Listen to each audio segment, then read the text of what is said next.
Hello and welcome. This is Angela. So, today I'd like to introduce a topic that was a topic amongst my circle about 10 years ago, actually, and all around the period of 2012. But it's really about the way we look at the world and how we focus on certain perceptions and beliefs and points of view about the world or opinions about the world. So today, as we're going through this pandemic, it's triggering a lot of emotions. And the last video I did was called Self Nurturance in Love in Times of Crisis. I haven't got the title right, but it's about self nurturance and how we love in crisis. And if you've been at all watching the news, you'll see in the media that there is a lot of negative news about what people are experiencing in this period of isolation. Yes, there are some of us who are actually enjoying this opportunity to slow down, be quiet, and there are many others who are not enjoying this opportunity. So, the media, of course, is going to focus on a lot of the problems with the pandemic and why the media. In my past, I used to study the media in my mass communications degree.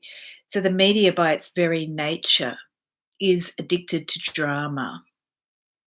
And all of us are addicted to drama. We watch it, we read stories from early childhood, we are raised on drama, on stories. And in a story, there is a crisis and a solution. So the media is much more at this period addicted to the crisis point and not so much the solution. There is also a general anxiety because the lockdown of the planet or the different nations of the planet, it doesn't have an end date. So we're literally through this pandemic experiencing a drama point, a point of crisis in a traditional story, and that gives a sense of anxiety or a sense of urgency to have it resolved. Because when we grew up hearing stories, we wanted the story to be resolved. It's in our very DNA as humans. When we listen to a story or we go through a drama, we want a solution. We want a resolution to the drama. So today I'm going to give you some tips around creating that for yourself because this global experience of being in the pandemic has created more anxiety, has created more urgency to finish, to resolve this situation, which is not necessarily what is required. And I'm going to give a tip in this podcast and video today to get you to settle, quieten down, and to ask a question of yourself of how to use your energy most optimally. Because that is very key in this time when globally, collectively, we're having an increase in anxiety, panic, perhaps domestic violence, and other situations where people are inside and trapped with their feelings and excess emotions and perhaps some negative emotion. So I wanted to go back to that topic around the 2012 point, which some of you may see as a shift between one age and the next. Some of you might know it as a shift of the Piscean age to the Aquarian age. And if you know anything about Aquarius or the movie Hair, it's not, people dancing in the streets and letting their hair go long. I'm actually losing my hair at the moment. So from my surgery last year. So if you're losing your hair, if you're losing things, that might not be the dawning of the age of Aquarius, where we all let our hair grow long and dance in the streets that you all once thought about, right? Um, but losing hair and stress and losing energy is about shedding as well, shedding an old era. So a lot of things have to be broken down in the body itself. Cells have to break down old energies all the time.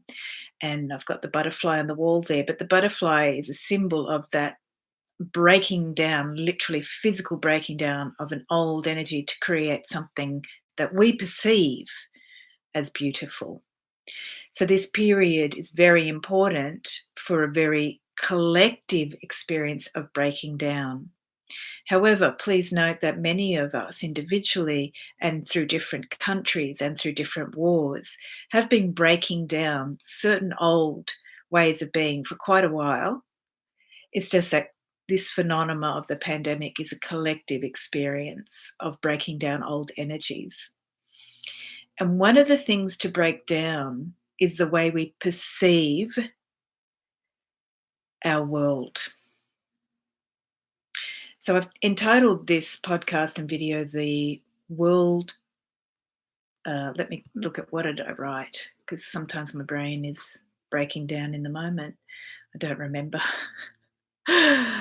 But we're looking at the perception of the world. So I've called it the perception of the world news. So typically, world news comes to us in two formats.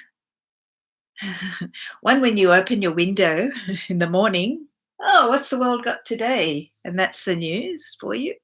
When you wake up, you get the news as soon as you open your window and look outside. That's the world. Or for some of you, you go outside. That's the world news. That's the world communicating to you. And then there's the man made news, which is the news we get through our media, our all forms of media, social or written or uh, visual, video, whatever media, man made, created news. There's the natural news of the sun and the weather and the elements, and there's the man made news. I'm calling it man made because that's a word that's from the old era. And that in itself is what we're trying to shift. We're trying to shift this from one era of man made to humanity made news. And the difficulty that we face now with this pandemic is that we're hearing a lot of man made news, media, that is inspiring us to see more negativity and perhaps is sharing more negativity. And some of that media is important. It's important us to see the negative impacts if people are in isolation experiencing more crisis, or if different countries are experiencing racism because of this crisis, or different countries are struggling because of this crisis. However, there's a lot of positive things being shared to us through the man made media, which often gets drowned out by the negative. Because remember, naturally, we are born to like drama. We're sort of hypnotically attracted to bad and negative things or spooky stories. It's in our DNA for thousands of generations to listen to the bad stories, and we always want the good guy to win. However, we know that's not true. So we have a lot of negative belief about positive things being possible, or negative cultural memories about positive things being possible. So in the positive news from man-made news, what we are seeing in this pandemic is different countries. And I myself really enjoy hearing how different countries deal with the pandemic. Oh, this country did that. Oh, this country did that. So I can be positive and negatively, my emotions get sucked in. Oh, that country, they're not so good. Oh, that country, oh, that country, they're not doing so well. And then I'm also like, how is that country doing so well? Why is that country succeeding? So I realize that we get sucked in emotionally to the good and the bad of each country. And believe me, I get sucked in sometimes very negatively to how a certain country may be operating in the pandemic. So I'm not immune to my emotional body in this situation, not at all. But I pay attention, and this is the key, pay attention to the emotions that you're pushing out about certain countries. because every judgment or negative criticism you may have about a country actually contributes to the negative energy. So, for example, the Prime Minister of the UK, I had a personal experience of this. I surprised myself because when I found out he was sick, I instantly was worried for him. And I was surprised about my emotion to his well being. I was like, oh, I didn't realize I would really want him to be better because I want him to help his country. I had an outpouring of emotion. And you can have the negative. I know that some of us might have negative feelings about people in power who have become infected with the virus. Be aware that those negative thoughts are impacting the leaders of those countries, and they will contribute to the collective energy of sending negative energy to that leader. Be aware that those countries need their leaders at this time. So, all of our negative thoughts through all of the man made news for thousands of years, we call that the collective consciousness, not the collective unconscious, but it goes and feeds the collective unconscious. But the thoughts that you're putting out are the collective consciousness.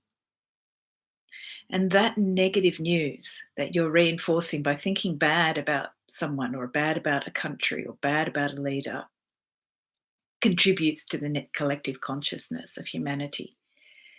So be aware that your positive thoughts also contribute to the collective consciousness. So, how does this affect then what we create as a planet in this very time? When will the virus end? When will we go back to living as a community? We start living as a community now in this very moment. We are all collectively part of that consciousness by our thoughts. This illusion somehow that we're not in community because you're in your homes is one of the things we're starting to learn. We're using computers and technology to connect. Mental health issues are needing to be solved, and you are needing to call a doctor or a mental health service or another practitioner to support you, or to watch YouTube videos to empower yourself. People are realizing they need to attend to their mental health and their emotional needs. That doesn't go away.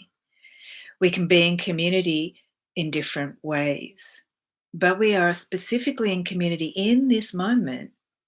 And how do we feed this virus? Through our negative thoughts, through focusing on the negative ways that we are as a planet. We're doing that now.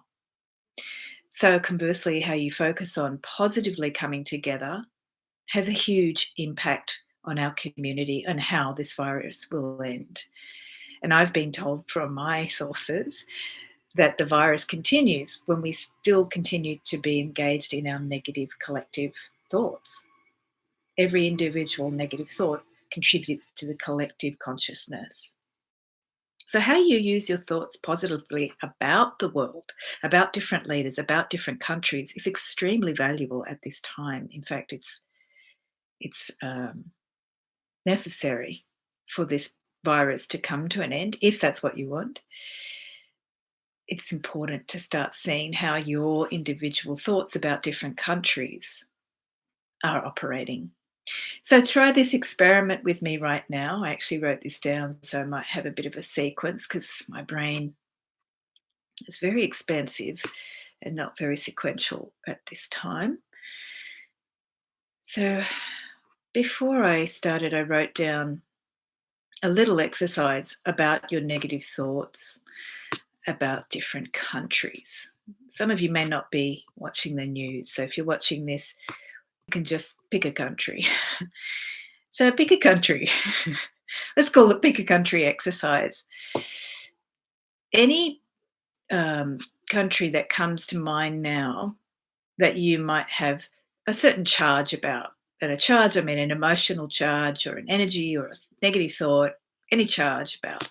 Charge will be a feeling of frustration, irritation, racism, negative feelings.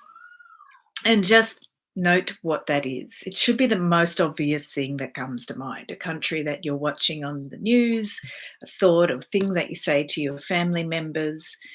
Just you can write it down or just notice what that is about that country. And that, my friends, is the country to focus on. What are the negative thoughts or feelings or filters or perceptions that you have about love? Because those very countries or the thoughts you have about that country are triggering something in you that you need to become aware about. Because unconsciously, what's going on is you are feeling anxiety for everybody. And the last podcast, I was saying to just release those energies or excess emotions into the earth, into the grid below you, beneath your feet, with your connection to the earth below you. To release those excess emotions because they're really not helping you and they're certainly not helping the planet or the collective. However, this time I'd like you to actually take an extra step when you're thinking about that country. What are your thoughts? What are your judgments? What are your criticisms? Take a moment to actually write those down if you want right now. Just do it. Write down what are your thoughts? What are your negative thoughts about the country? And as you write those negative thoughts down, what you can do to take back that energy is simply take it back. I reclaim that energy. And in that place, in place of that energy, you send positive thoughts. I wish well for the country. It's that simple. You just reclaim the energy and send positive thoughts. Depends on how negative the energy is. Sometimes you might have been doing it for a couple of lifetimes. But then in that moment, you've just said, look, I take that energy back and I'm sending positive energy in place of what I said because you're taking responsibility now for that negativity. Now, I wanted to do a personal piece to this. How does this affect the way we love? For example, if I'm transmitting a negative thought about some country, I won't name any countries, I'll call it Middle Earth. I've been watching Lord of the Rings. So if I'm sending negative thoughts to Middle Earth, and Lord of the Rings is a great story exactly about this negative energy that we collectively do for generations upon generations. We send out negative thoughts, and in Lord of the Rings, there's a lot of negative feeling about the possibility of humanity to rise above and do something good. And that's the whole saga, the three long, long epic films or the long epic books, if you've read them, are about can humanity actually do something good collectively? It's a pretty old story and it's in many myths and legends throughout all of humanity and through every culture, actually. Can humanity do good? And if I'm sending out negative thoughts to Middle Earth, or for example, if I'm sending negative thoughts out to one of the characters in Lord of the Rings, so I'm going to pick Schmeagol because he's one of my favorites, Gollum or Schmeagol. I'm having a negative thought about Middle Earth. Then in turn, because I'm fostering that negative energy about the hopelessness of Middle Earth or humanity to rise above its negative or selfish nature, in turn then, I also then start to breed a negative intent or charge about the possibility of my own ability to do good, to rise good, to be kind. And I may have a judgment about Middle Earth.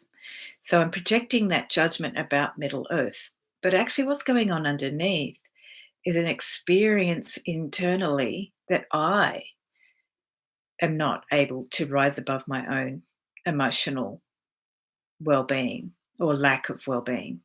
I am not strong enough to be good. It could actually be a little bit more intricate than what I'm sharing for you.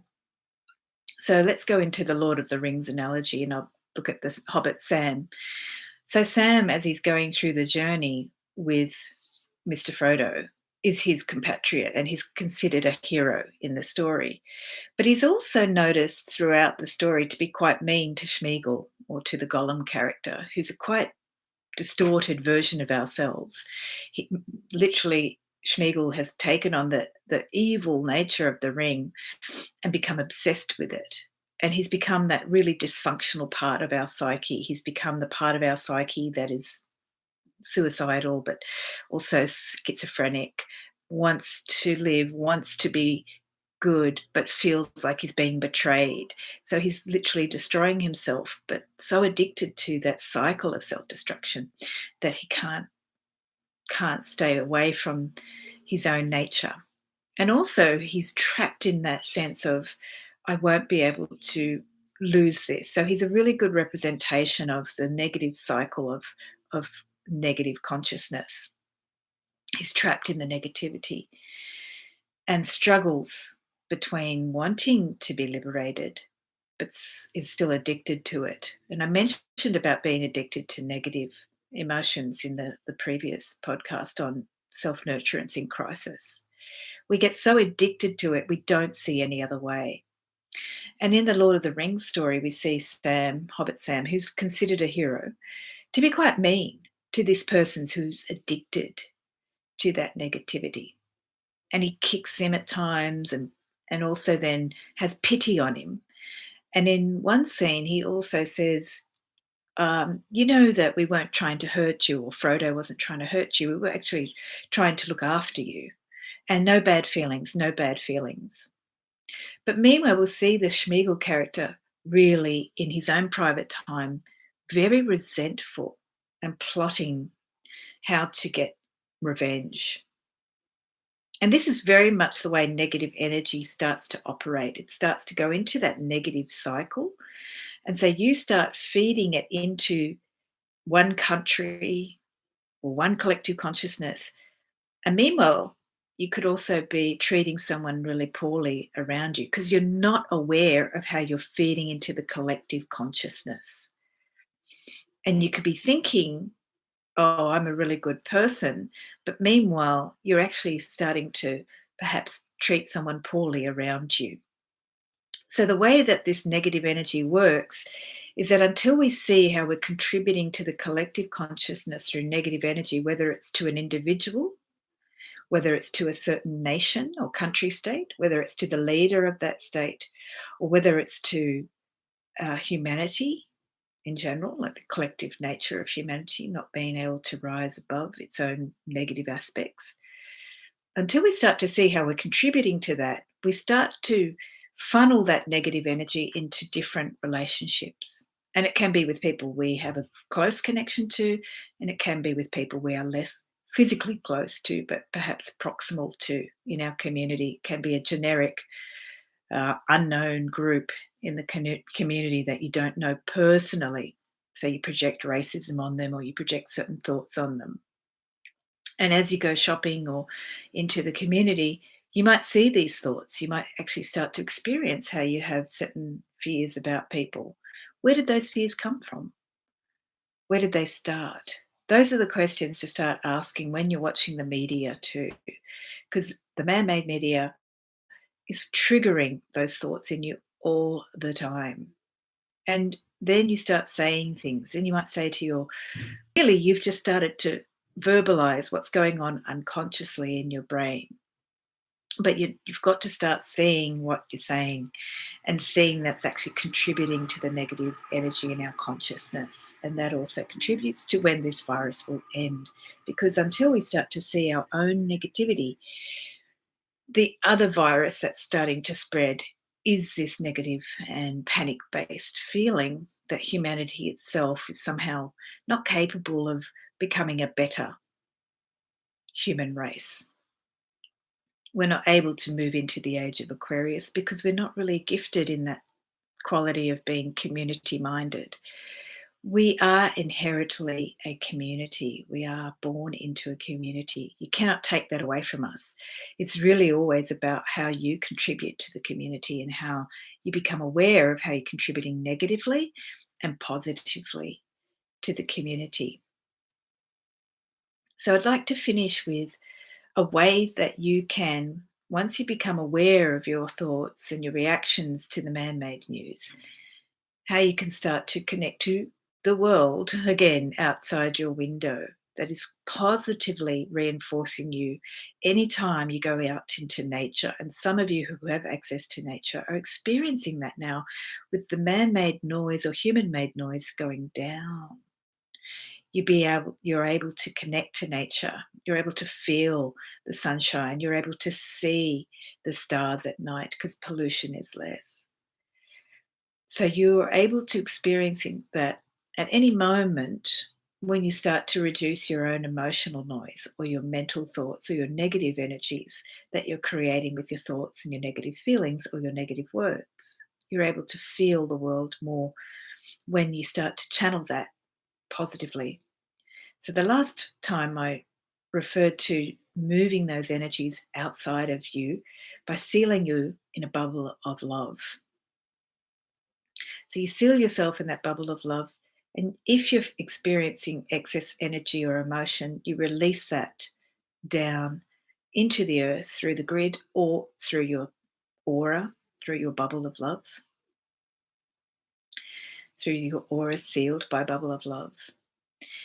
And then the question to ask yourself, if you are feeling in any way unable to contribute positively because you feel too much of the negative, is to ask yourself by focusing on your heart, breathing into your heart center.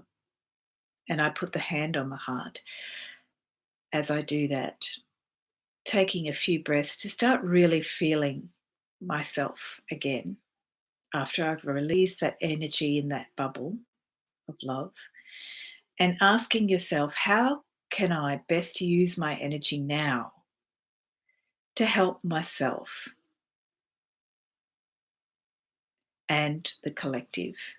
So you can try that now. You can just close your eyes and imagine yourself surrounding your aura with a bubble of love and breathing into your heart and just feeling into your heart and asking your heart, how can I best use my energy now to help myself and the collective? Because that feeling or thought that you receive when you slow down and ask your heart and breathe into your heart, how can you use your energy now to help yourself and the collective, is all that is required to be part of this community of the world. It's all that's required to move into the Aquarian age, where we can all let our hair grow freely and actually come together physically and touch each other again in community. If you want the virus to end, if you want to contribute to the collective, you've got to actually ask how you can contribute and focus your energy positively to contribute to the collective. For some of us, it's going to be a process that will take a few years. This virus, this pandemic, is the beginning of the questioning, the journey into self. And most of us want an answer yesterday. You can get an answer now in this moment. That's what I'm inviting you to try by sealing your aura and releasing excess emotions and asking yourself, how can you best use your energy now to contribute positively to the collective or to yourself? Because when you contribute your energy positively to yourself, you're already changing the vibration that you're transmitting to the collective consciousness. And we can keep watching the drama of man made news, and we can change the way we speak about that news. We can change the way we share that news. And one last thing I'll share is this morning with my partner, I had him read me the news, and English isn't his first language. So I started to hear the news through his reading of the news. And at the same time, I was helping him to speak English words that he didn't understand. And I began to ask him questions about the news. And I engaged with the news in a different way. I was using the news to listen to my partner, to help him understand English, and to also understand what he understood of the story. And it was a really good way for me to relate to the news in a constructive way that connected with my partner. We were learning English and we were learning how the other person understands the language and the story of the news. So there's many ways to engage with the news. You don't have to be a passive person. You can engage positively and use it to understand each other's interpretation of the news, because each of us will hear the news differently. And then to connect to the world, you can release any negative energies that you might be tapping into from the collective and ask how you can constructively connect to the world that we live in, which is more than humanity. But we can get trapped in that negative cycle of humanity. So we want to become connected to the positive aspects of humanity and also of our world, which is much more than humanity. So enjoy your engagement with the collective, and I invite you to add any questions you might have to the podcast itself by writing in the comment section or doing a recording on the podcast, so you can leave any comments or questions. And I invite you to engage in the collective positively as well. Thanks for joining.